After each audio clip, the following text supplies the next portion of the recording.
नमस्कार दोस्तों, कैसे हैं आप लोग। आप सभी लोगों का आज के इस सेशन में बहुत बहुत स्वागत है। हमारे पास एक बहुत ही महत्वपूर्ण टॉपिक है जिस पे आज हम लोग इस सेशन में बात करने का प्रयास करेंगे, जानने का प्रयास करेंगे। कहा जा रहा है कि जो समलैंगिक लोग हैं उनको भी मिलेगा अब रक्तदान का अधिकार। दोस्तों, क्या है इसके बारे में। समलैंगिकों को के रक्तदान पर बैन समानता के अधिकार के एक तरीके से उल्लंघन है, ऐसा सुप्रीम कोर्ट ने कहा है। सुप्रीम कोर्ट में याचिका दाखिल किया गया है। दोस्तों, याचिकाकर्ता शरीफ रंगनेकर ने कहा कि 2017 के नियम ट्रांसजेंडर्स, महिला यौन कर्मियों और समलैंगिक पुरुषों को रक्तदान करने और रक्तदाता होने से पूरी तरह से प्रतिबंधित करते हैं। याचिकाकर्ता का कहना है कि इस तरह का पूर्ण प्रतिबंध संविधान के अनुच्छेद 14, 15, 17 और 21 के तहत संरक्षित समानता, सम्मान और जीवन के अधिकार का उल्लंघन है। चर्चा में क्यों है दोस्तों। समलैंगिकों के लिए रक्तदान पर रोक के खिलाफ सुप्रीम कोर्ट में जनहित याचिका दाखिल की गई है। इस याचिका में सुप्रीम कोर्ट ने LGBTQI+ समुदाय को भी रक्तदान करने की इजाज़त देने की मांग की गई है।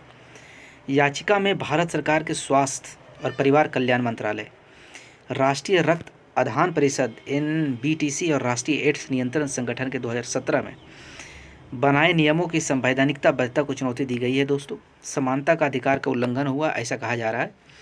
याचिकाकर्ता शरीफ रंगनेकर ने कहा कि 2017 के नियम ट्रांसजेंडर, महिला यौन कर्मियों और समलैंगिक पुरुषों को रक्तदान करने और रक्तदाता होने से पूरी तरह प्रतिबंधित करते हैं। इस तरह का पूर्ण प्रतिबंध संविधान के अनुच्छेद 14, 15, 17 और 21 के तहत संरक्षित समानता, सम्मान और जीवन के अधिकार का उल्लंघन है। लिहाजा कोर्ट से प्रतिबंध हटाने का आदेश जारी कर सबको समान अधिकार दे। उन्होंने इस प्रतिबंध को समानता के अधिकार का उल्लंघन बताने का प्रयास किया गया है। दोस्तों, जिन्होंने ये याचिका दर्ज कराई है उनका कहना है कि एक तरीके से अनुच्छेद 14, 15, 17 और 21 जो कि समानता अधिकार का बात करता है उसको एक तरीके से वायलेट किया गया है, जो कि समानता, सम्मान और जीवन का अधिकार का जो बात करने का काम करता है उसे उल्लंघन किया गया है, उसे नज़रअंदाज किया गया है। ट्रांसजेंडर महिला कर सकती है रक्तदान, क्या है इसके बारे में आइए जानने का प्रयास करते हैं, समझने का प्रयास करते हैं। दिसंबर 2015 से ट्रांसजेंडर महिला रक्तदान कर सकती है। ट्रांसजेंडर पुरुषों और अन्य संभावित दाताओं का मूल्यांकन भी समान पात्रता मानदंडों के आधार पर किया जाता है। दोस्तों, अगर वे उन मानदंडों को पूरा करते हैं तो वे रक्तदान कर सकते हैं। नए व्यक्तिगत दाता, यानी उन मानदंडों, कहने का मतलब कि जो दिसंबर 2015 से ट्रांसजेंडर महिलाएं रक्तदान कर सकती है, ऐसा कहा गया है। ट्रांसजेंडर पुरुष व अन्य संभावित दाताओं का मूल्यांकन भी समान पात्रता मानदंडों के आधार पर किया जाएगा। यानी अगर उनके रक्तदान करने से किसी को किसी प्रकार का कोई नुकसान नहीं है हो रहा है तो रक्तदान कर सकते हैं। उसके लिए वो एक तरीके से लीगल बताया जाएगा, उनको एक तरीके से पार्टिसिपेट करने के लिए मौका दिया जाएगा। दोस्तों, अगर वे उन मानदंडों को पूरा करते हैं तो वे रक्तदान कर सकते हैं। नए व्यक्तिगत दाता मूल्यांकन के तहत दाताओं से अब लिंग के आधार पर सवाल नहीं पूछे जाते। इसके बजाय दाताओं से व्यक्तिगत जोखिम मूल्यांकन के आधार पर सवाल पूछे जाते हैं। इसमें नए या कई भागीदारों के साथ हाल ही में 3 महीने हुई सेक्सुअल हिस्ट्री शामिल है। साल 2017 में लगाया गया था प्रतिबंध। क्या था, भारत सरकार ने साल 2017 में एक कानून बनाया था जिसके तहत ट्रांसजेंडर लोगों के रक्तदान पर प्रतिबंध लगा दिया गया था। दोस्तों, एक LGBTQ+ कार्यकर्ता ने 2021 में देश के सर्वोच्च न्यायालय में एक याचिका दायर की थी जिसमें रक्तदान नीति के 2 खंडों की संवैधानिक वैधता को चुनौती दी गई थी। दोस्तों, सरकार ने अपने दीदा निर्देशों का बचाव करते हुए कहा कि वे वैज्ञानिक तथ्य पर आधारित थे। HIV एंड एड्स PNC अधिनियम 2017 क्या कहता है।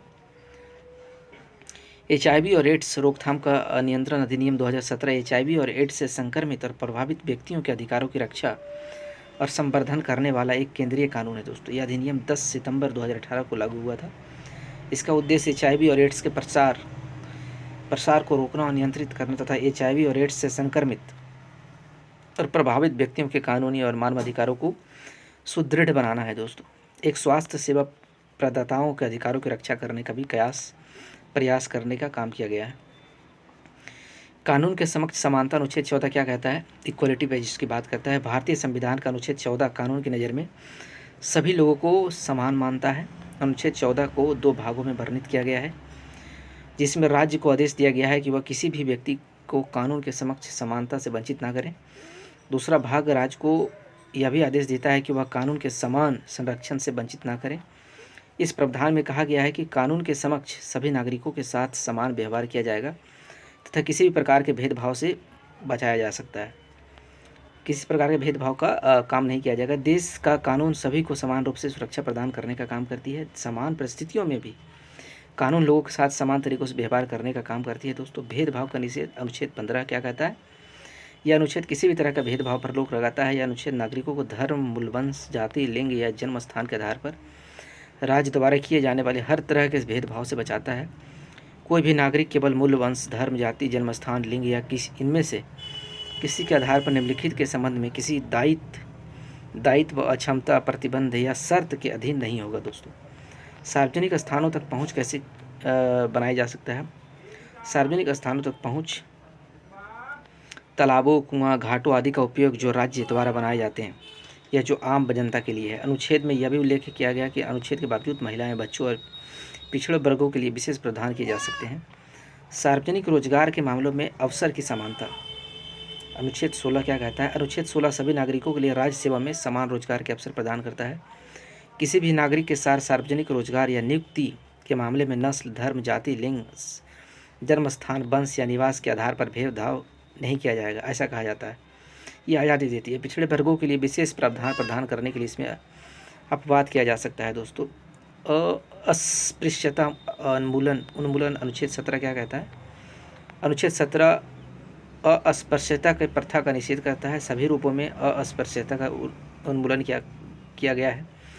अस्पृश्यता के कारण उत्पन्न कोई भी अक्षमता अपराध मानी जाएगी। दोस्तों, आज के सेशन में इतना ही था। बहुत बहुत धन्यवाद आप लोगों को साथ में